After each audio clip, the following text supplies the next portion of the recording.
What's going on, everyone? Welcome back to another tutorial. In this one, we talk about how you can make a smooth walking video with your iPhone.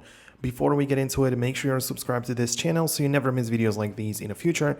And let's get into it.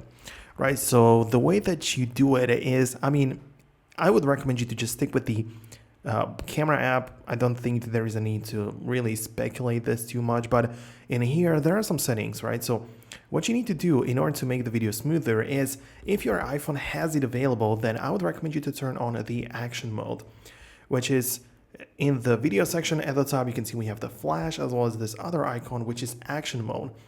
And you need more light for this. Obviously, it's going to let you know about that. But the point is that the iPhone will try to stabilize the shot even more than it usually does. Because let's be real, the cameras on iPhone have pretty good stabilization even without applying any effects.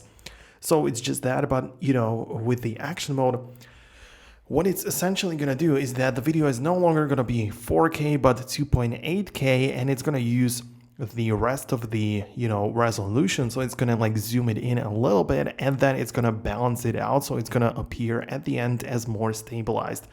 So as you can see, it requires a little bit more light for the effect to be applied, but once it is, it's great for capturing any fast moving objects and sports and dogs and animals and stuff like that. So that's pretty good. And for smooth walking, it might as well just be useful.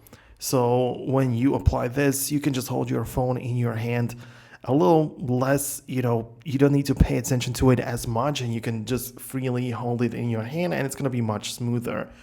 But obviously, in case you want to be professional with it, what you can do is to get some sort of gimbal. For example, there is the DJI gimbal, which obviously I'm not affiliated with them or anything. It's just the first one that crosses my mind. But something like this, where you just place your iPhone into this, you turn it on, and it's just going to stabilize it. I've used this previously in the past, but you have to just set it up. It takes a little bit while. So yeah, take some time to just get it working. But once you do it, the results are going to be super steady. And in case you have seen someone or the videos on YouTube of walking style, they are most definitely using this. So let me know down below in the comments what exactly you want to do, or if the software-based solution is going to work for you. But if not, there are some other options in case you want to invest a bit more. But thanks a lot for watching. Hit the thumbs up, subscribe, and I'm going to catch you in the next one.